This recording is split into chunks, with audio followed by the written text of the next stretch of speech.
বন্যা পরিস্থিতি খতিয়ে দেখতে আরামবাগে গিয়েছিলেন মুখ্যমন্ত্রী মমতা বন্দ্যোপাধ্যায়, কিন্তু সেখানে গিয়ে হয়ে উঠলেন তাদের একজন। নামের সার্থকতা বজায় রেখে আক্ষরিক অর্থেই হয়ে উঠলেন মমতাময়ী। অন্ন তুলে দিলেন দুর্গতদের পাতে। আরামবাগ কামারপুকুরে বন্যা দুর্গতদের ত্রাণ শিবিরে তখন দুপুরের খাবার দেওয়া হচ্ছিল। পাত পেরে সারি দিয়ে বসেছিলেন দুর্গতরা, সামনে শালপাতার থালা। তাকে এভাবে কাছে পেয়ে আপ্লুত দুর্গতরা। কেউ পা ছুঁয়ে প্রণাম করলেন, কেউ জানালেন নিজেদের সমস্যার কথা। পাশে দাঁড়িয়ে থাকা কর্মী সমর্থকদের মুখে তখন শুধুই জয় বাংলা স্লোগান। জনসাধারণের পাশে থেকে সহায়তা ছবি বলছে এটাই ক্যারিশমা মুখ্যমন্ত্রীর। টানা বৃষ্টির কারণে ভয়াবহ অবস্থা আরামবাগে দ্বারকেশ্বর নদীর জলস্তর ক্রমশই বাড়ছে। ইতিমধ্যেই আরামবাগের 5টি গ্রাম পঞ্চায়েতের 10 থেকে 12টি গ্রাম প্লাবিত বৃষ্টির জলে। খানাকুলের 4টি গ্রাম পঞ্চায়েতের 20 থেকে 22টি গ্রামের বিস্তীর্ণ এলাকা জলমগ্ন। সেই পরিস্থিতি খতিয়ে দেখতেই মঙ্গলবার আরামবাগ গিয়েছিলেন মুখ্যমন্ত্রী মমতা বন্দ্যোপাধ্যায়। ত্রাণ শিবির থেকে মুখ্যমন্ত্রী যান কামারপুকুর রামকৃষ্ণ মিশন ও মঠের অনুষ্ঠানে।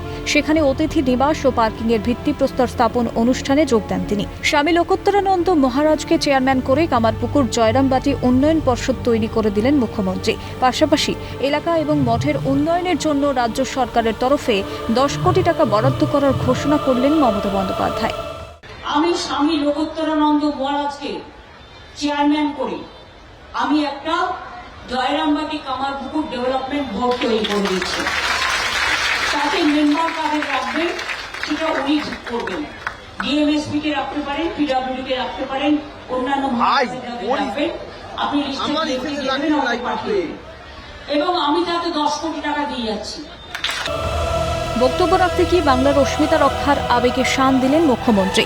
স্বামী বিবেকানন্দ, রামকৃষ্ণদেব, মা শারদা, নেতাজি সুভাষচন্দ্রের প্রসঙ্গ টেনে আবার বাংলা ভাষা নিয়ে নাম না করে বিজেপিকে আক্রমণ শানালেন তিনি।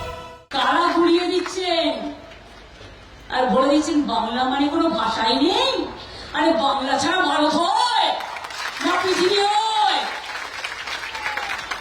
জাতীয় সঙ্গীতের ভাষা রবীন্দ্রনাথ ঠাকুর, বন্দে মাতরম বঙ্কিমচন্দ্র চট্টোপাধ্যায়, হিন্দু পথপ্রদর্শক রামকৃষ্ণ, স্বামী বিবেকানন্দ, সারদা মা, সমাজ সংস্কারক ঈশ্বরচন্দ্র বিদ্যাসাগর, রাজা রামমোহন রায়, নেতাজি জয়ের স্লোগান নেতাজি সুভাষচন্দ্র বোস। এরকম প্রচুর নাম আছে বলা যায়। ভাষাকে নিয়ে কেউ খেলবার চেষ্টা করবেন না, অসম্মান করার চেষ্টা করবেন না। বাংলা ও বাঙালির অস্মিতার প্রশ্নকে সামনে রেখে সংসদের চলতি অধিবেশনে বাংলায় বক্তৃতা করেছেন তৃণমূলের সাংসদরা। সেই আবহে মঙ্গলবার কামারপুকুর থেকে ফের একবার বাংলা ভাষা এবং বাংলার ইতিহাসকে স্মরণ করালেন মমতা। ক্যামেরায় জ্যাকি সিংয়ের সঙ্গে রাজা সাহার রিপোর্ট, ক্যালকাটা নিউজ।